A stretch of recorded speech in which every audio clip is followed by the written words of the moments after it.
I udkanten af Onsbjerg, noget hævet over byen, ligger Onsbjerg Kirke, også kaldet Helliggårdskirke.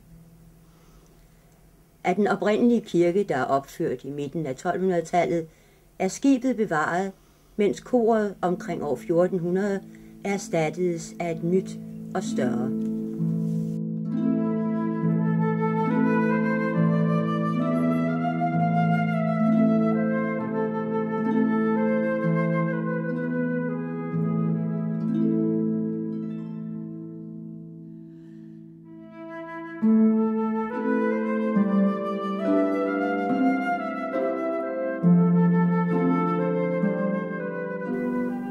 Kirkegården har bevaret sine gamle grænser, dog blev der i 1906 foretaget en udvidelse mod nord.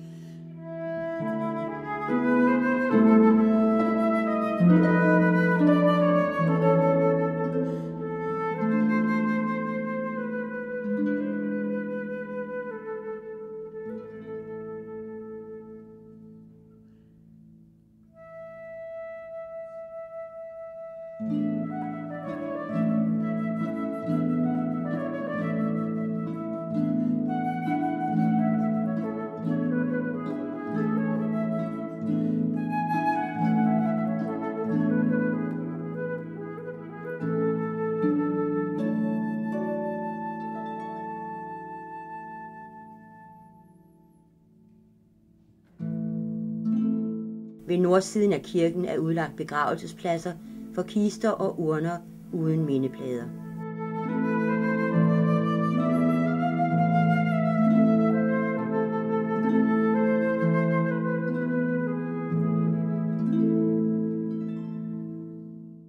Den oprindelige mose vest for kirkegården blev i 1953 udlagt som mindeanlæg med en krans af gravsten fra nedlagte gravsteder.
Altertavlen er sandsynligvis udført af billedskærer Mikkel van Groningens elever, men har gennemgået en omfattende restaurering i 1935, hvorunder den basunblæsende kvindefigur blev opsat.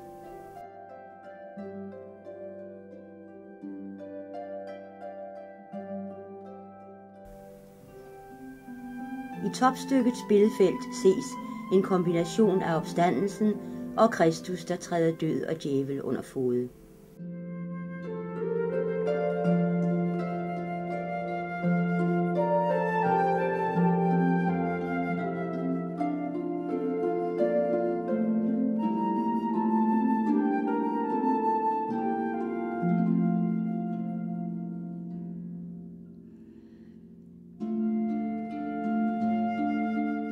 Vi ser overalt skriftord på dansk og latin, der hentyder til tavlens billeder.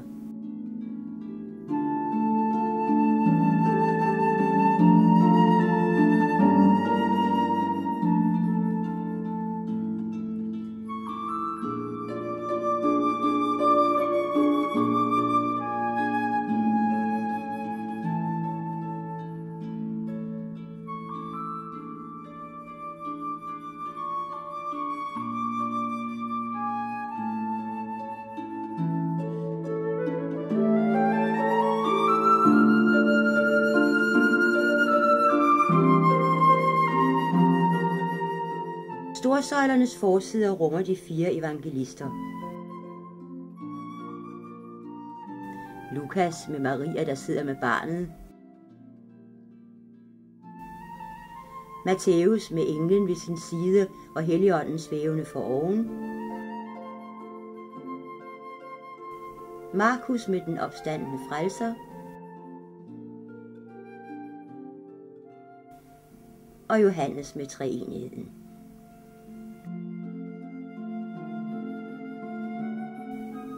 Søjlernes sider rummer apostlene. Andreas med X-formet kors. Simon med sav. Peter med anker. Filip med sværd og bæger. Jakob den ældre med hat og stav.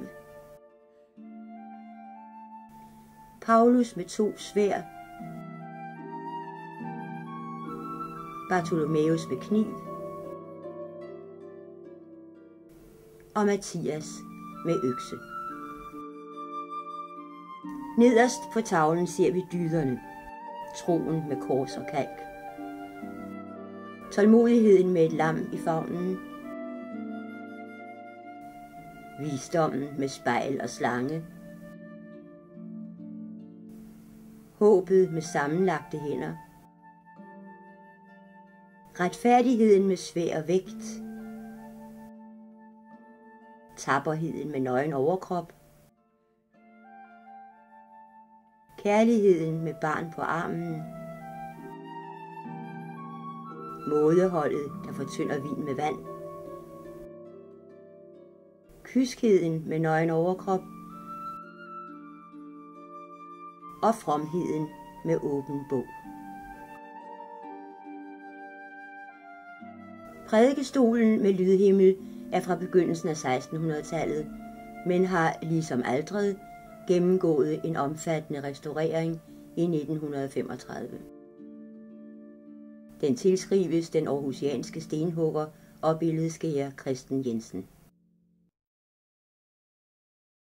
Det midterste af de 5 storfelter rummer rigsvåben.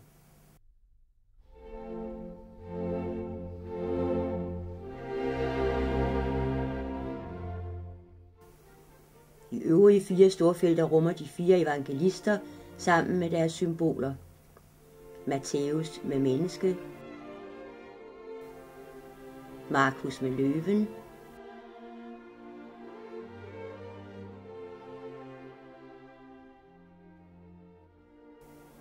Johannes med ørnen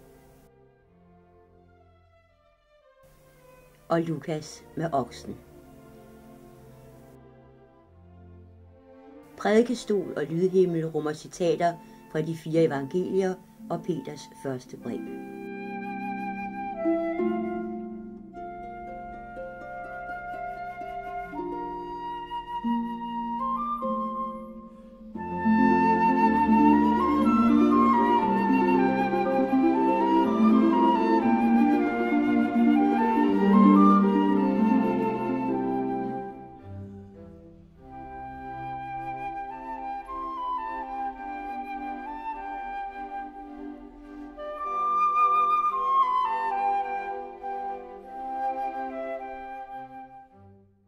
Døbefonten er af grovkornet granit uden nogen dekoration.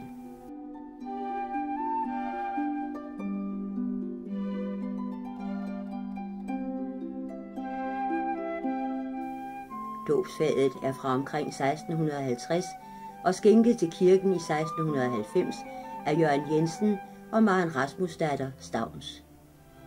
Motivet i bunden forestiller Jesu dåb. Stolestaderne blev i 1951-52 udført af tømrer Michael Nielsen efter tegning af arkitekt Marinus Andersen. De konturskårne bibelmotiver skyldes billedhugger Inger Marie Jørgensen og omhandler hele frelseshistorien fra skabelsen til himmelfart samt pinse.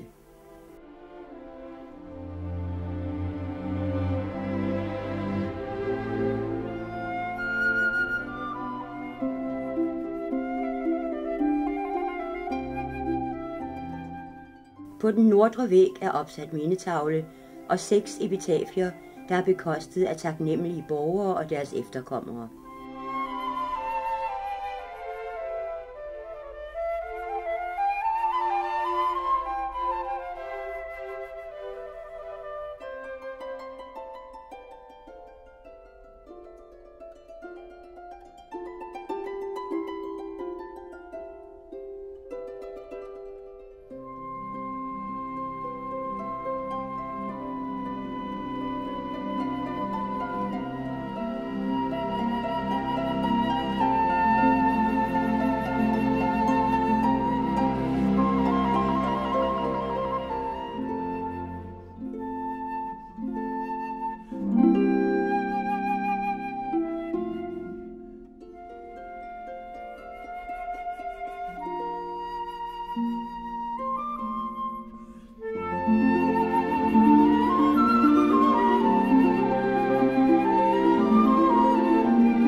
Montren på nordvæggen indeholder sygesæt bestående af kalk, oblatæske og disk, der i 1856 blev doneret af Frederik Christian, lensgreve af Daneskjold Samsø.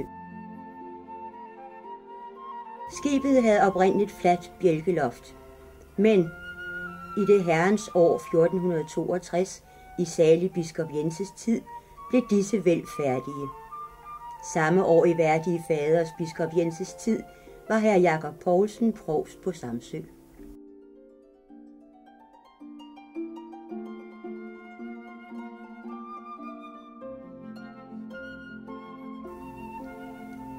Skriften på skibets andet fag består af ufuldstændige ord og sætninger, der dog kan oversættes eller fortolkes nogenlunde som følger. Samme år da var Jens Aus kapellan her, og Hans Seversen og Jens Ebbesen kirkeværger.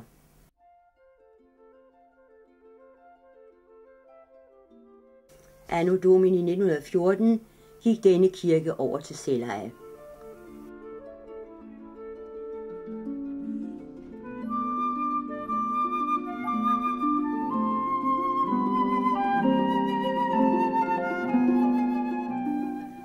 Denne lysekrone ophængt i skibets tredje fag blev i 1911 ophængt i taknemmelig erindring fra F og ABM. Lysekronen i skibets andet fag er i 1724 skænket af Søren Nielsen, Toftebjerg.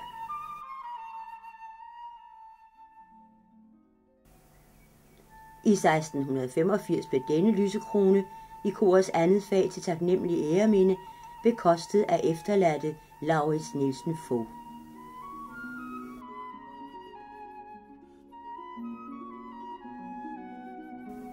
Kirkeskibet blev i 1927 bygget af lods Peter Bakke Kolby Kaas og skænket til kirken i 1937.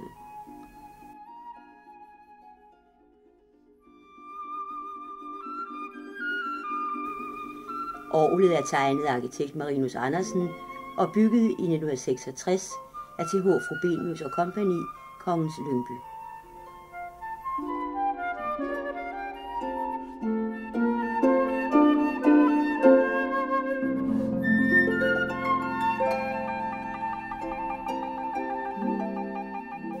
Billedskærerarbejder er udført af Inger Marie Jørgensen.